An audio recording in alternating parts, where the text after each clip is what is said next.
Now, UK-based consumer goods giant Unilever is set to announce thousands of job cuts this week. The Marmite and Dove soap maker will slash the positions in more than 100 countries, with cuts in the low thousands planned.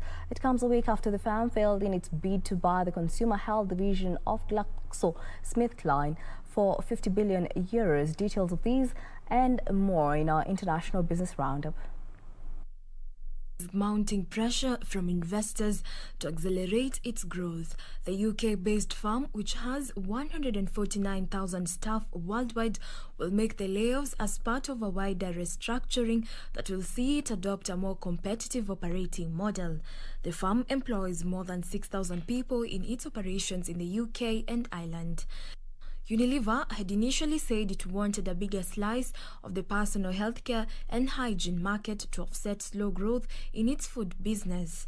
But GSK, which owns brands such as Sensodyne toothpaste and Panadol painkillers, said the offer fundamentally undervalued the division, and Unilever has since refused to raise its bid. Meanwhile, South Korea's Hyundai Motor forecast that its vehicle production would rebound in the first half of this year as a global chip shortage is expected to ease gradually from the second quarter.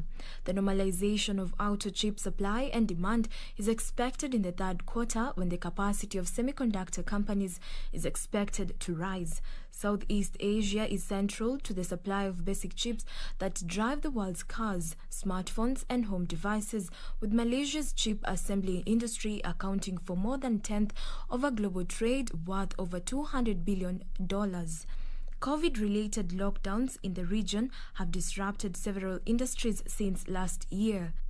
Finally, Sweden's telecom firm Ericsson reported fourth quarter core earnings above market estimates, helped by higher sales of telecoms gear as more countries roll out 5G networks, offsetting a loss of market share in mainland China. Once a big market for Ericsson, the loss of telecom contracts in China following Sweden's ban on Huawei brought the contribution from the country to the low single digits.